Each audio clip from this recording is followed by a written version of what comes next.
Hello people, let's make white sauce pasta. ముందుగా పాస్తాని boil చేసుకోండి. Boil చేసుకున్నాక స్టెయిన్ చేసి పక్కన పెట్టండి.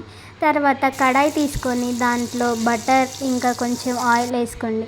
అది హీట్ అయ్యాక చిన్న చిన్న తరిగిన వెల్లుల్లి వేసుకొని కలుపుకోండి. తర్వాత తరిగిన ఉల్లిపాయలు కూడా వేసుకోండి. అవి అన్నీ బాగా ఫ్రై అయ్యాక దాంట్లోకి క్యాప్సికమ్ ఇంకా స్వీట్ కార్న్ యాడ్ చేసుకోండి. బాగా ఫ్రై చేసుకొని దాంట్లో కొంచెం పెప్పర్ పౌడర్ ఇంకా చిల్లీ ఫ్లేక్స్ యాడ్ చేయండి.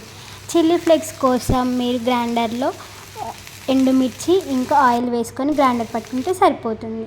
తర్వాత తగినంత ఉప్పు వేసుకొని కలుపుకోండి. బాగా ఫ్రై అయ్యాక పక్కన పెట్టుకోండి. పక్కన ఇంకొక కడాయి పెట్టుకొని దాంట్లో బటర్ వేసుకోండి. తర్వాత 4 టీ స్పూన్స్ మైదా వేసుకోండి. దాన్ని బాగా మిక్స్ చేసుకోండి. తర్వాత దాంట్లోకి మిల్క్ యాడ్ చేసుకొని బాగా కలుపుకోండి. ఒక థిక్ కన్సిస్టెన్సీ వచ్చేదాకా బాగా మిక్స్ చేస్తూ ఉండండి. తర్వాత మనం పక్కన ఫ్రై చేసుకున్న క్యాప్సికమ్ ఇంకా స్వీట్ కార్న్ అవి దాంట్లో యాడ్ చేసుకోండి. ఆ తర్వాత మనం పక్కన బాయిల్ చేసుకొని పెట్టుకున్న పాస్తాను కూడా యాడ్ చేసేయండి. ఆ తర్వాత బాగా మిక్స్ చేసేసుకొని లాస్ట్లో చీజ్ యాడ్ చేసుకోండి. ఒక 2 మినిట్స్ తర్వాత దించేసుకుంటే రెడీ, వేడి వేడి పాస్తా. బౌల్లోకి సర్వ్ చేసుకొని ఎంజాయ్ చేయండి.